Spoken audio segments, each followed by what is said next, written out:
Welcome into another episode of Silver Linings. I'm Adam Cox, and that is Rex Connor, my Uncle Rex. I don't want to get yelled at for not calling him Uncle, so I will address him as Uncle Rex. Thanks for watching our podcast. We've got a lot of exciting things going on with this podcast. First, I want to say this. After reading so many comments on our YouTube page, so many people have said that they have enjoyed our podcast. They said that some people have healed by listening to our podcast, and that is our goal. I mean, we have created a community that Rex and I feel like we're doing something positive for us, but it's also positive for other people, and we just love that. When we say we've created a community, that means all of us have created, not you and I. We've all created this community. That's what's so great about it. Yeah, no doubt about it. And I feel like this is like this one big family. I read one comment, it's like, hey, I saw your guys' thing come on, and I was like, oh, there's my buddies. And like, oh, I just want to sit in the room and chit chat with them. And, this is what this is. Our podcast started off as something different, and it's evolving into, organically evolving into something that I just love, is that we can be together for anybody who, feels like, you need healing, or if you're lonely or whatever it is, because I've talked about all my times about being lonely, and I've talked about my times of, being struggling and healing and not really having a lot of people to talk to. And so I feel like this podcast is one of those podcasts where, we read your comments, we talk to you about it. I'm starting to actually respond to comments on the YouTube page.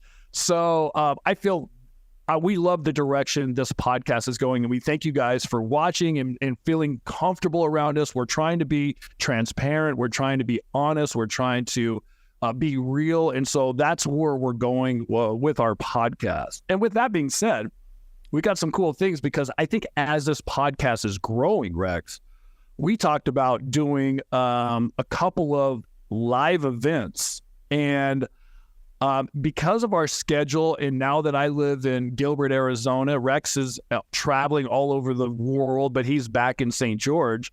Next week, I'll be in St. George for a pickleball tournament. And so I said, well, Rex, Rex is going to be coming down to Arizona in a few more weeks after that. And we're like, let's do because everybody says, oh, well, we live here and we live here and we'd love to meet you and hang out and ask questions. I'm like, let's do this. So what were you thinking when I come next week to St. George, Rex? Well, we'll call it a meet and greet, and at the same time do a live. So everyone can participate, but anyone that can make it out, I don't know how many people are here listening to the podcast, maybe 10, maybe 12. Maybe we'll invite all my friends, so we have 13 people. In St. George you're talking about, or just in southern Utah? Well, whoever comes around. It's not like I have a lot of friends. So however many people want to come. So the first place I found, we'll look for a venue, but this is a new idea. I was in Harmon's today. For those of you in St. George, it's a grocery store. For everyone else, there's a cool place, a little cafe there. I'm going to talk to the manager, see if we can just hang out there. There's a Gelato Bar. We can sponsor the Gelato Bar for anyone that wants to come say hi. And we'll do a live broadcast there so people can participate also with their comments. And we'll maybe even have a moderator there, as we keep talking about. Right. And then, so we can have people live on camera, and then take live comments too. So it'll be Friday the 13th. Yeah, Friday the 13th is going to be our first meet and greet in St. George, Utah at Harmon's, where that's what we're going to try to do. They do have a great salad bar there, though, too. Oh, my gosh, is it good. Now, that's one thing I do miss, is going to Harmon's salad bar for lunch. So hopefully I can get salad bar where you guys get gelatos. I'm fine with any of that. The other thing, too, is Rex will be coming down here later, and we'll be in East Valley. People like, well, when you guys are in Arizona, most of Rex's daughters live in East Valley. So and I live in East Valley, so it's just easier for us. So we're going to do somewhere in the East Valley when Rex is here. So people in Arizona, or if you want to travel and come meet us, I mean, everybody's welcome. But we would love to meet everybody who is a fan or loves this podcast because of what it does for you. We would love to meet you and chit-chat with you because we love to chit-chat. As you can tell, that's why we're doing this podcast. But that will be the October 21st. October 21st. Okay. Saturday the 21st. So with all of that being said, we're going to try to be consistent with our podcast. Since Rex and I are new to podcasting, we're going to try to be consistent and try to do like 2 or 3 podcasts, which we have 3 things that we do: a podcast, and we do a live, and we do a response. And that's kind of our format. So we'll try to do that this week. And I think Thursday will be our next live. And we're thinking it'll be like 4 o'clock Pacific time, 5 o'clock Mountain time. So Thursday is the 4th of October. It is? This Thursday. Today? Yeah. What's today? The 3rd? I'm sorry. I'm looking at the calendar from a day behind. I was like, wait, the 4th, I think, is today. Or is it today? Today is the 3rd. Today is Tuesday the 3rd. Some people are listening on Wednesday. Right. So the 5th. I'm going to grab my far side calendar from my desk. Wait, read one of those funny things that are on. Is that a comedy one where you read that, or is it more of a far side? Oh my goodness! Yeah, I love some of these comedy things that people have on their calendars where they just read aloud. Yeah. But wait, Thursday is October 5th. Yes, it is. Yes, it is. Yeah, you have to see the pictures on the ones I'm looking at. Oh, you do? Okay, sorry. I just thought those are fun. I like some of those. If you see a good one. All right. Okay, so Thursday the 5th will be our live. Okay. At 4 Pacific time. Pacific time. Yeah. Pacific/Arizona time.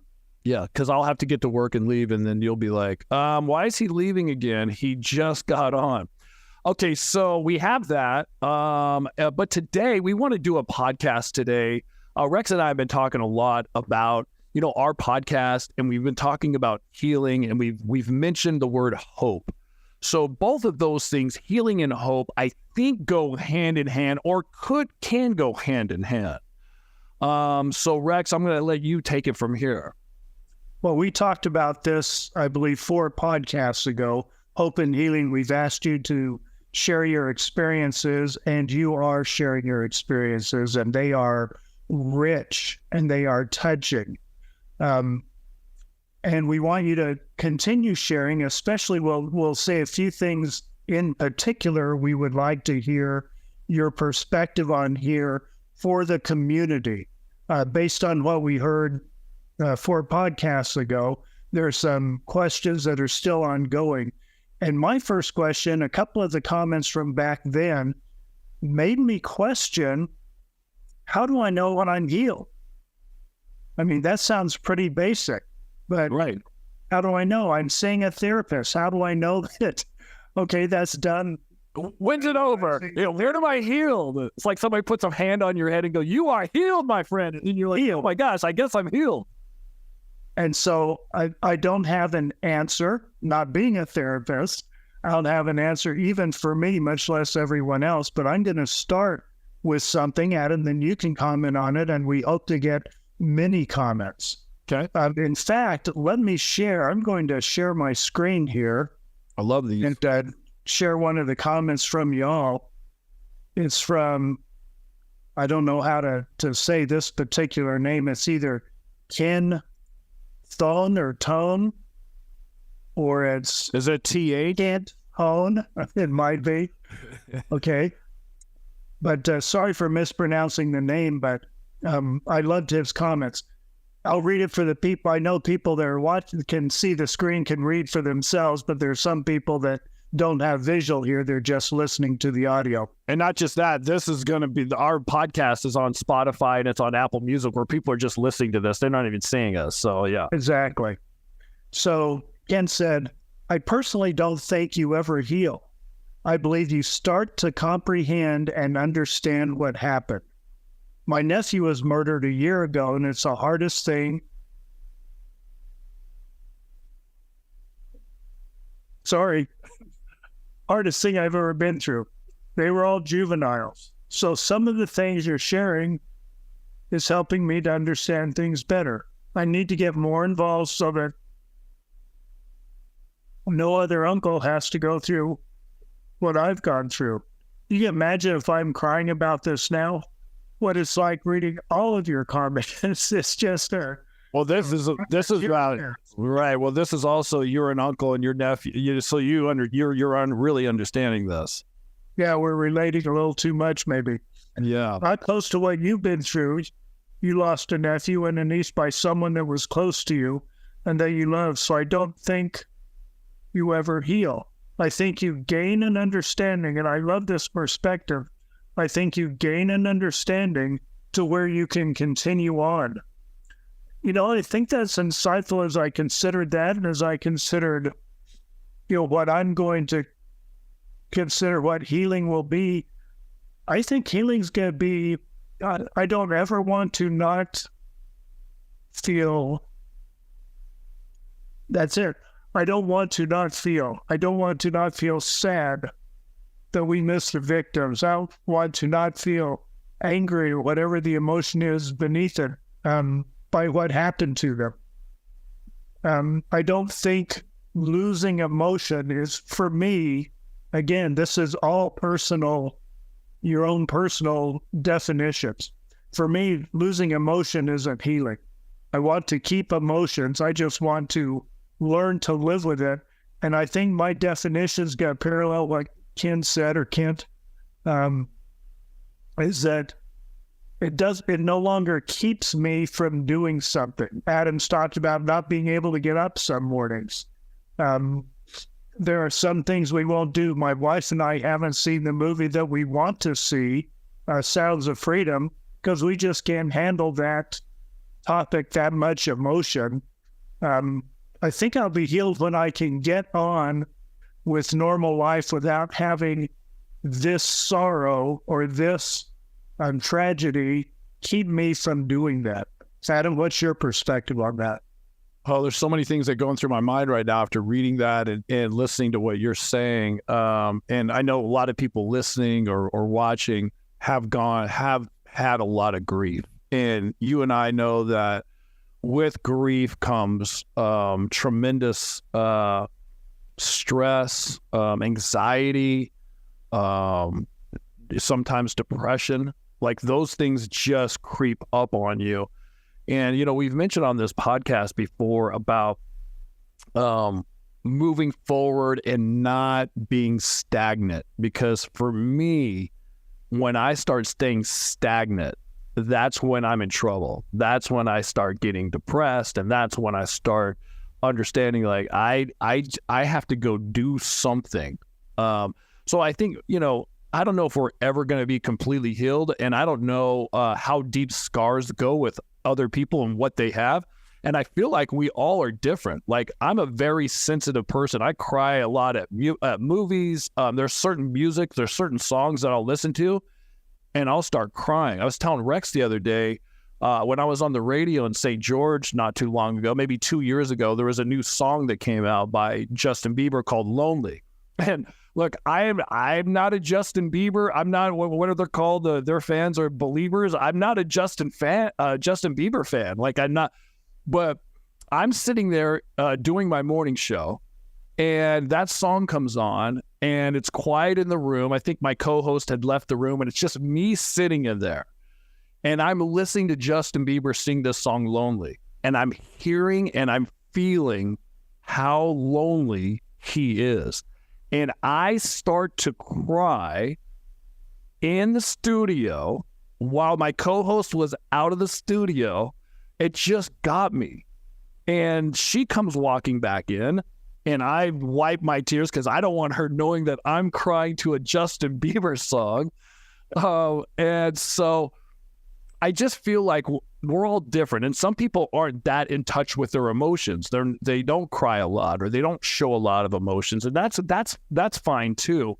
But for me, I think for me, the way that I've been healing, and this may sound silly, but I try to occupy my time with things that try to make me happy. So I play a lot of pickleball because pickleball makes me happy. I watch funny comedy clips because it makes me happy. It makes me laugh. So I try to, for my healing with all this, I think about, Tylee and JJ. I think about Charles and Tammy. I think about them. I think about Lori and Alex, and I think about Chad. All these things come in my head a lot. So with all that, to deal with all that on a daily basis, I think you have to come up with something that can help you feel good to maybe regulate your emotions. But like you said, I don't know if I'm ever going to be healed, and I don't think I'm ever going to be the same person, Rex. And I wish, I hope I can, because I think before Lori and Alex's situation with this whole case, I just feel like I was completely a different person. And now I feel like I've been taken out to the back shed and just beaten up. So I'm trying to come out of that. And, it's very difficult to do that. You seem pretty upbeat, though. Well, you put on a happy face, so to speak, or just sometimes, knowing you, I won't even make that a question. You are a happy person, and that is the real you. You are just putting on a happy face. But I guess that's what you're saying, that you distract yourself a lot of the time so you can feel like your normal self. Yes, exactly. And I think too, and you and I talked about this, a couple weeks ago or a couple nights ago, I was telling you that, following your conscience, and I know you wrote this in your book about your conscience, and I'm so glad you did, because, me making a choice to move to Gilbert, I didn't have a job here. I didn't have anything going for me here. I called my friend. I said, Ed, I want to come move there because I feel like I want to be next to my son. That was an intuition. That was a gut feeling. He said, yeah, sure, come on. You can stay with me until you find a place. So I was like, I had a full-time radio job in Kansas City, and I was like, I just don't feel good about it. So I literally listened to my conscience, and the reason I did is like, I just felt like I want to be here with Zach. So I get to go to the gym every single morning and work out and play basketball and see my son. And I haven't seen him in 3 years. Off and on, we've seen each other, but not on a daily basis. And I think that alone for me has turned me around. Like, I walk around with a smile on my face at work. I'm happy I got a great pickleball job, which I loved, and get to see Zach every day. So I'm telling you, when you see a happy face, that's a legitimate, like, I feel happy for the first time in a long, long time. And we love hearing that. And that really leads us into the next topic. Of course, these two topics overlap, but you talked about using your conscience, and I want to piggyback on that with the subject of hope. But the context in which I want to put hope is I want to take it out of the religious context, not because I'm not religious. I try to be religious. I'm not great at it, but I go to a church and try to be religious. I hope I'm more spiritual than I am religious. We all hope that for ourselves, don't we? Right. Yeah. But I want to take it out of a religious context because some of our subscribers. Quick side note, I found out the proper word is subscribers, not listeners or followers. Right. So we're talking about giving them a name. We don't know what we'll do with that yet. So we're going to call you different names randomly just to see how it fits. Right now, you are called Grunkle's Groupies that are listening right now. That's you. Okay, here we go. Grunkle's Groupies. Adam's the only one calling you that. Yes. We did like the Grunkle's Groupies and Adam's Angels. But getting back to our more serious topic, that's our comic relief. What was our more? Oh, yes. Hope and...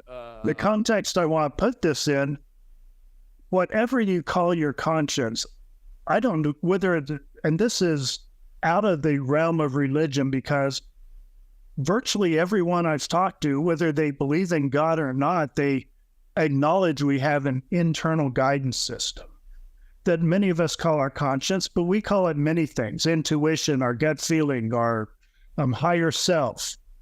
whatever we want to call it, just about everyone acknowledges that. And I would like to hear in the comments, those of you that are atheists, don't believe in God, or maybe agnostic, what you feel about this. Is there a guidance system that you have?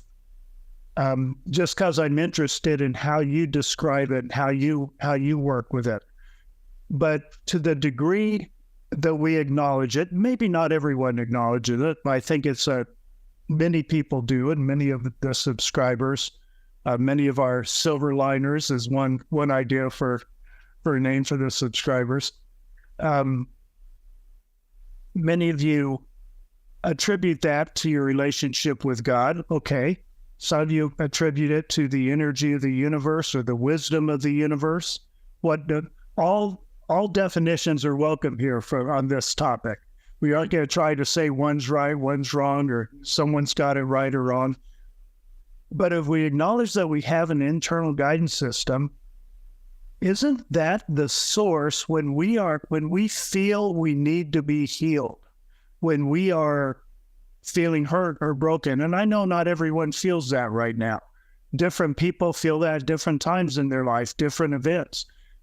Many people that are following this case feel that way, even if they didn't know the victim, especially Tylee and JJ, just because it's such an offensive event in life, even if you didn't know them. And we feel some need for healing. And many of us, myself included, say, well, good grief, I'm not even, in the forefront of this. I know I'm a family member, but there are family members that, are closer to this than me. Adam, for example, Colby and Zach. Good grief, look what they have to go through. It's, my healing or hurt is small comparatively, but I still need to be healed from it. I still need healing. What gives me hope, and I want to hear in the comments or read in the comments what gives you hope. What gives me hope is that I have an internal guidance system, a conscience. That conscience will lead me, I believe, to the path that I need to be healed, because it's a different path than you need. No matter who you are, we all have different paths, I believe, on this healing, and we each have our own guide to tell us. Some people like to talk, some people withdraw. Some people like to hear music, some like to be isolated. Everyone does it differently, and then we go back and forth. Well, we need a personal guide on this path. It gives me hope to know I have a personal guide that will help me get through this, whatever that means. Adam, your thoughts on that? I feel exactly the same way, and I'm grateful that I can, I guess, respond or listen to my gut feeling, my intuition, because there's been times in life, and I even talked about it on one of these podcasts, and somebody made a comment about it, that, there's situations that come up in your life. And think about if you're in a relationship and you're thinking about getting a divorce, or you're at a job and you're thinking about, I don't want to work here anymore. I want to get a different job, or whatever it is. I want to go back to school. These are like big life decisions. When you start thinking about those things and your gut is telling you one thing, but sometimes we're afraid to use our internal guidance system. We're afraid to leave and go do these things. And it's been my experience in my life that the times where I listen to my gut feeling, things have turned out to be great. Most of the time, maybe all the time. I can't remember everything, but I feel like that's happened. Now, I did mention that when Zach and I went to my mom's house and we had this huge fight, and that was the last time I saw Tylee alive. This is just 2 days after Charles was killed, right? Yeah, just after Charles was killed.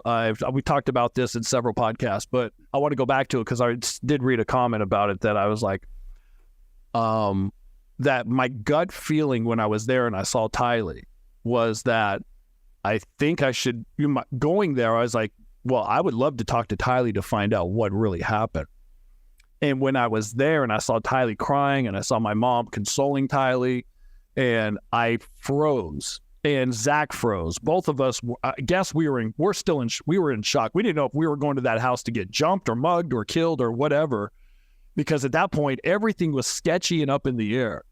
But going there, I thought, gosh, I would love to talk to Tylee. And then when I got there and I saw her crying and I was like, I don't know what to say. My gut feeling was I want to ask her and talk to her. But then again, I was like, I didn't know if she would tell me the truth or if that was too much, because she was crying and she didn't want to talk about it. And, and I hadn't even talked to my mom yet. So my gut feeling was to do that, and I didn't do it.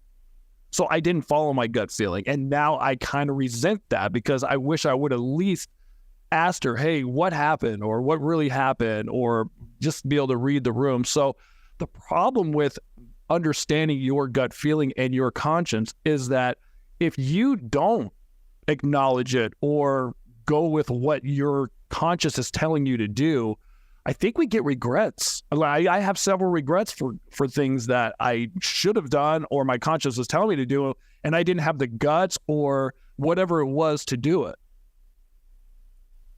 And people right away are going to jump to Adam's defense, so to speak, saying, well, if you would have, this might have happened. Adam's just expressing what he feels about that situation at the time. We don't know what would have happened. We could wildly speculate about it. But the point being, we all learn in our own ways and our own times how to follow that guidance. And usually the way we learn is by looking back on situations like that and say, that's what that feeling was. Dang it, I should have followed it. Right. We usually learn to follow that guidance by saying, oh, I shouldn't have done that. I shouldn't have said that to that person. I shouldn't have had that to drink. I shouldn't have eaten that. Even the small decisions, we're talking about some huge decisions in life, but even the small decisions, we have to learn how to follow that guidance, and we can't learn it from someone else, because that's as individual as anything else on our path through this life. It's just, we have to learn it for ourselves and follow it. But then we all know when we do follow it, we know that feeling too. And Adam's described a great example of that about his decision going to Arizona. So we're looking forward to reading your comments, maybe, and keeping this this topic alive. We're going to hear soon from a family member. People ask us a lot still if we're going to follow I don't even know if I get the names right, Jody Hildebrandt, but that situation. And I've mentioned that I have family members that were involved, but it's not my story to tell. Well, those family members are feeling like, okay, I feel like I can talk a little bit about it. And we'll have, as they feel that way, we'll have them on the podcast. I've been talking to one family member today about that. And because that family member feels like it, will hear the story of marriage counseling with Jody and how it turned out, and some factors around that. We're collaborating with our friends at Hidden True Crimes with Dr. John and with Lauren Matthias with this. So they'll be dealing with the more true crime aspects of the details of it. We'll be dealing with what are you doing to heal from that, and why do you feel you need to heal from it, etc. So we look forward to that whenever the family members are ready. We are going to try to press the issue, but it's more stories of healing, or it's sharing. It's not a success story. It's a story just like mine and Adam and yours, the stories you're telling. Many of them aren't looking back and saying, here's how I healed. They're more like Ken talking about, well, I never heal, or I'm still going through it. And that's what we're doing. But we're glad to have this forum to do that. And not just that, but I know Rex and I are trying to put together some guests to come on this podcast that, in my opinion, will be interesting, will help, with healing and those kinds of things. And also, I want to, I haven't talked to Rex about this, but I would love to invite some of you, our community that listens on this podcast. If you would like to be a guest and you want to come on with us and just chit chat about what you've been through so we can all do this together, we would invite that too, because I feel like together, this is how we heal. We're giving each other support. Somebody asked me the other day, it was like, hey, what's the theme of your podcast? And I started thinking about the theme of this podcast. And I was like, to be honest with you, I feel like our theme is, getting people together and, being there for each other, supporting each other through life's hard events. And I started just really thinking about that. We are a community. This podcast is a community of people who are coming here and have had hard life experiences and making comments on them. And by talking about it, I think it is healing.